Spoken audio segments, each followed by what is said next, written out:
My grandma gave me a ton of beads and I needed to figure out how I was going to craft with them, and finally, I did. So I'm in the middle of making this story about moon people. All the moon people wear this moth sunglasses mask over their faces, and it's kind of a signature look for them. And they also wear it during their rituals to moon, during full moon. And I thought, how cool would it be to create one of the ritual outfits in real life? So for the first time ever, I'm cosplaying one of the characters that I've created. I wanted to start out with the most interesting and easiest piece for me, which is the mask. I cut out a bunch of shapes similar to the ones that I painted in the past and used that as my base for the mask as well as the neck piece. A lot of this mask features similar shapes, so it was really easy to use the first shape I cut out in order to trace on the new piece of cardboard to cut out a second piece so everything was even, because if I do not use stencils, it will come out very lopsided.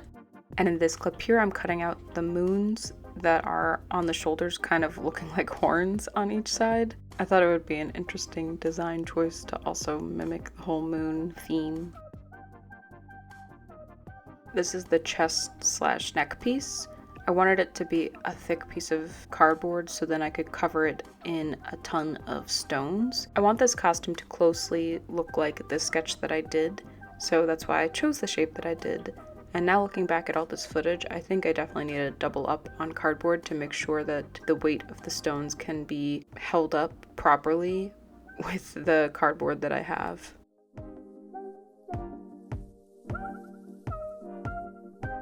I'm putting these little patches on to kind of secure the different pieces of cardboard. I'd rather it all be one piece, but if I could layer it and make it strong, that's fine by me. Once everything was dry, I covered it all in black paint as the base, so then I could eventually cover it in iridescent paint.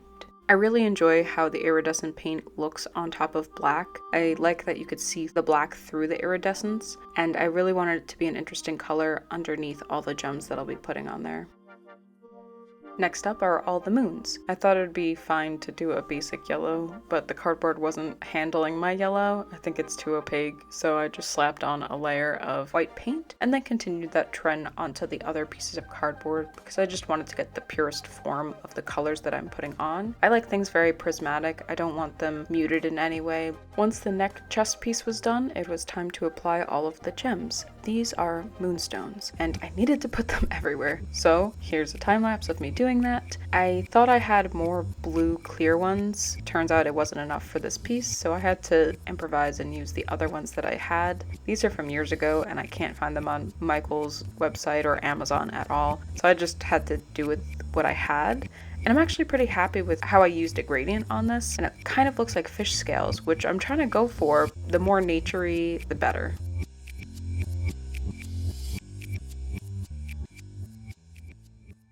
Now that all the moonstones are applied, it is time to make them actually look like moonstones. Here's an old piece I did like 5 years ago, and I wanted to recreate all of these beautiful symbols onto my new chest piece. And it took a very long time, but I'm so happy with how it turned out. I just used a paint marker on top of them and got this beautiful effect and just went at it. I definitely missed some, even though I thought I was getting every single one, but I just kept making these square-esque designs over and over again, adding lines here and there, and really loved how it turned out. And because the moonstones stick out differently than the way that I cut the chest piece, I wanted to go in with my exacto knife so then I could really get those raw edges of the moonstone shapes. I think it's way more interesting than that kind of triangle V shape that I had. This whole piece had to have a lot of drying time, which was fine. It was nice to take a little break and move on to the next piece as long as I had something ready and dry. I loved applying all of these beautiful colors to each little cardboard panel. A lot of this was quite simple because I was just mirroring what I did on one other piece. So each time I did a pattern or a color, I would just continue it on the matching cardboard shape.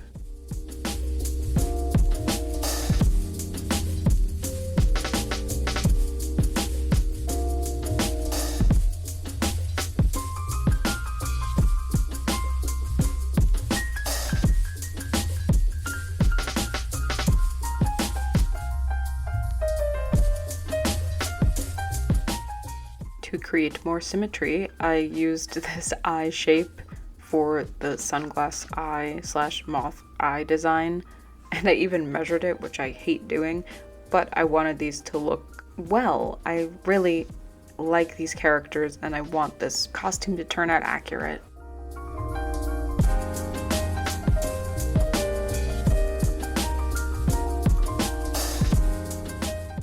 At this point, the vision was coming together. I was getting really excited with all the colors, and the next part was to design all of the moth patterns on each of the wings, which I love. I wanted these moth wings to be made up, also follow what a traditional moth looks like, so a lot of these scaly patterns, eyeballs, linear things. I really love how moths look, and I'm happy that I get to recreate that with my characters.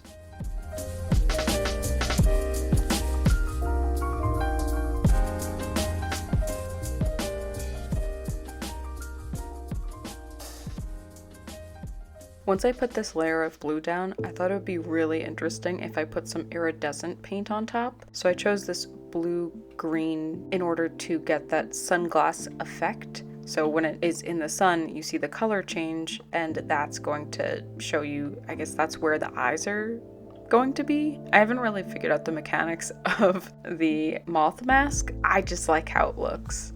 Maybe they used a see-through iridescent bug shell as the eyeglass for the sunglasses. It's a lot easier for me to have a map of what I'm supposed to be painting instead of trying to figure it out on the go while I'm doing it. This was already laid out for me. I know what designs are needed. I know where they're supposed to go. I know what colors are supposed to be there. I just have to make sure I mix the correct ones and that it looks pretty accurate to the sketch that I've done.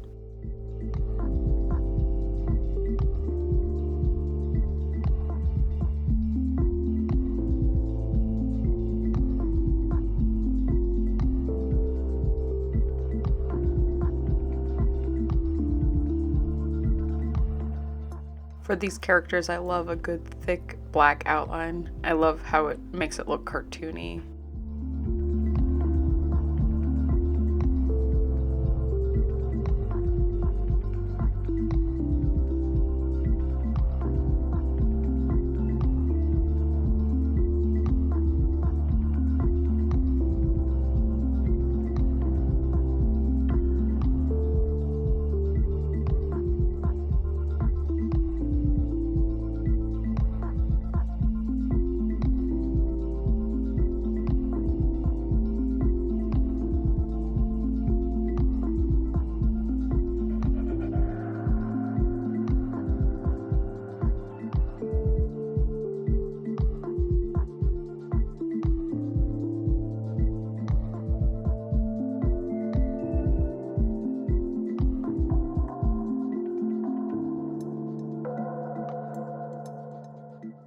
Next was decorating the mask. I wanted to make it very tribal and ritual-esque, so I added these ribbons on both sides. Next came time for these beads to finally shine. They were such a cool piece to add to this mask. Very heavy though, so I'm concerned about the weight, but I think I know how to fix it. I mainly just laid it down and eyeballed where I wanted the folds to be, so it'd be very draped like a curtain. These could be maybe dried out berries they strung together and hung. I wanted it to be a very ornamental mask and to show that they're in their best for the full moon ceremony.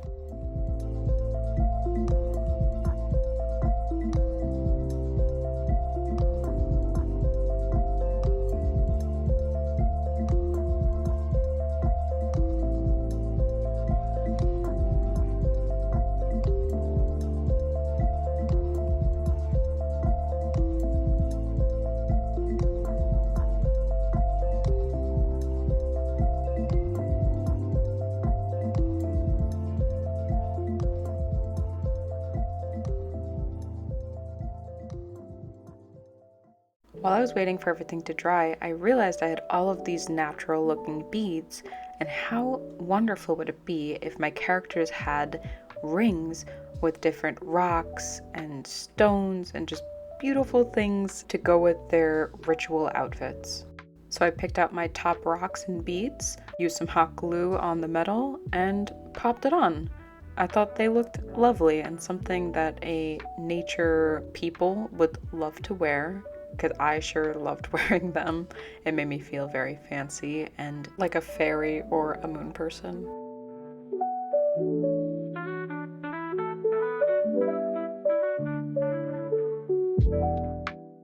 And that's all I got for this week. I do have to still put together a lot of this outfit, and I need to find more fabric that would go along better for this dress. Anyways, thank you so much for watching. Remember to check out my Etsy and subscribe, like, comment, all those things, and I can't wait to see you next time. Thanks, guys.